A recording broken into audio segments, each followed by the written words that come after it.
He rose from the pile of filth stained with piss, met his gaunt man fecal matter, swine. Grotesque shat. I am Bernard Gore, Tin Lizzie.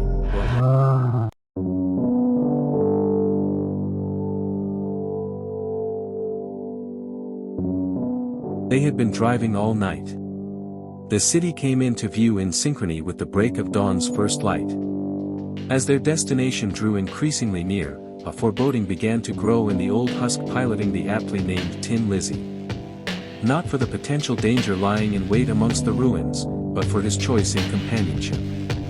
The silence he took for granted at the journey's inception, a long faded memory. People on the internet saying that I'm not a good bodybuilder and I'm shit and all this shit, and saying I suck and I'm this and I'm that and I'm a fat slob, the way that I'm shit.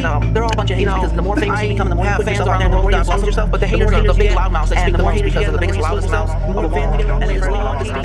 When people are saying it's not fucking true, it's all a bunch of hogwash garbage. Give it to your thick heads, that's not my diagnosis. If I was autism, I would probably not drive a car. They wouldn't let me drive behind a seat. The city's gates loomed, a ravenous gaping maw of rusted steel. Tires crunched on shattered glass and fallen masonry. A lone figure shuffled out from behind a toppled bus, its emaciated silhouette a promise of untold numbers waiting in the dark. Rutherford shifted the gear stick, his knuckles white on the worn plastic. He and Bernard exchanged a glance, a silent acknowledgement that they had more pressing matters than internet naysayers. You frickin' haters. Correction, frickin' haters. The vehicle began to groan its displeasure as they ascended a steep gradient. Perched atop the hill was an ornate clock tower of cyclopean masonry, its hands frozen at a time, long since past. From this vantage point they could survey the surrounding cityscape. There were pockets of life amidst the ruins, after all. It wasn't long before the engine sputtered and died completely. The red behemoth came to a gentle halt at an intersection surrounded by dilapidated structures. Out of gas, remarked Rutherford. The dyad sat in silence for a brief moment. Rutherford opened the door, the creak echoing loudly in the sudden stillness. Bernard did the same, his sunken, recessed eyes scanning the shadows. They stepped out of the truck into the cold embrace of the dead city. They moved with the certainty of people who have been waiting for this moment their entire lives, or at least a very long road trip. The air hung thick with the metallic tang of decay and the sickly sweet scent of rot. Perhaps they were not so out of place in this regard. Raccoon City, once a bustling monument to human ambition, now lay as a grotesque diorama of its former self, its streets a graveyard of overturned cars and forgotten hopes. The city had seemingly formed sentience in protest to the intrusive duo defiling its domain. For it was not long before it set upon them its dark acolytes of filth. The vile dirt beasts who once lain dead but now walk. The undead denizens had finally caught hold of the lively interlopers. They seemed to materialize in an instant. The mob surrounded Bernard, who was slower in trying to escape, ignoring the fermented geezer up ahead.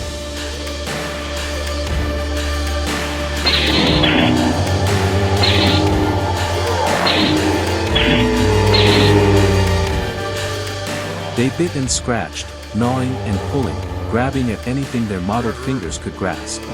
Bernard struggled fiercely, his bulk able to keep him on his feet. They held firm, however, their number was too great to fully wrench free. Just as he was to be overwhelmed, the old wretch returned, summoning unholy strength and letting out an inhuman moan.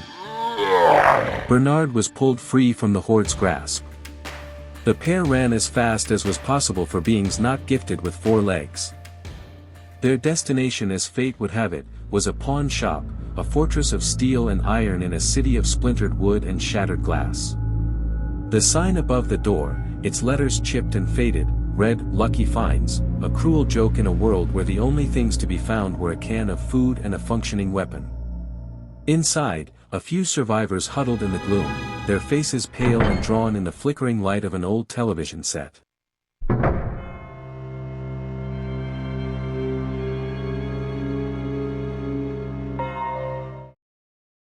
Who are you? What are you doing here?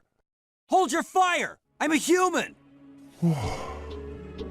Sorry about that. The pawn shop owner, a well-fed man with a nervous twitch, maintained quite a pleasant mustache despite the surrounding chaos. He watched the two strangers approach, his eyes wide with a mixture of fear and dread, not sure whether they were saviors or something worse. He spoke first. "You're not one of them, are ya?" The old man smiled, a ghastly, silent rictus that did not reach his eyes. "We are out of petrol," he rasped, his voice a dry, papery sound, "and we'll be on our way as soon as we procure some." The portly shopkeep seemed to relax slightly, as he leaned in to speak. "That might be a bit of a problem then. Seeing as how the city is swarming with the undead," said the shopkeeper. He continued, "Name's Bendo, friend. This here's my shop, Bendo's Lucky Finds. At least it was before the city went mad. Before the outbreak. What did you say your names were?" "My name is Rutherford. This is Bernard Gores, my associate." Give me your coins, or you take. "You mentioned an issue obtaining some petrol." Bendo began speaking again. "Well, like I was saying, everything is in a bad state. There is a gas station not far from here, however you're going to need the petrol key. That's in the possession of the former station manager. He still roams the area. Like everyone and everything, he's changed. In life he was a tall, but kindly man. Now, well, it's best you don't run into him these days. Not if you know what's good for you." Bendo trailed off as the group of survivors in the back room of the pawn shop could be heard speaking more loudly. "By the way, there is something I need to tell you," Bernard began to say. Before he could finish, the old ghoul ushered him into the other room. Bernard and Rutherford approached the group of refugees. They were still huddled around the old TV set. Their intense focus was briefly interrupted as the presence of the two newcomers was finally acknowledged. "God, what is that stench? It smells like someone knocked over the chamber pot," one of the women said.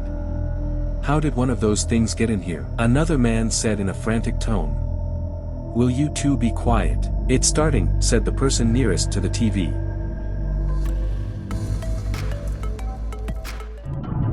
This is not a dream. Not a monkey, I'm a freaking human being.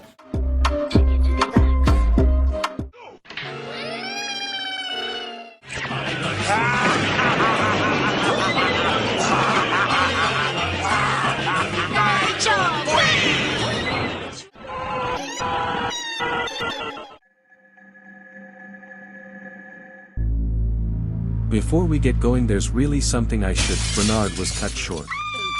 "We are finished here. Time to depart," said Rutherford.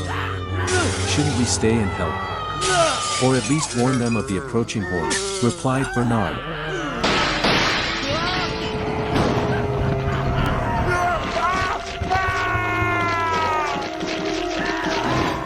"Nothing more for us to do here," Rutherford said sternly. "We best depart before nightfall." The two men left the sanctuary of Lucky Finds in the direction of the old abandoned gas station.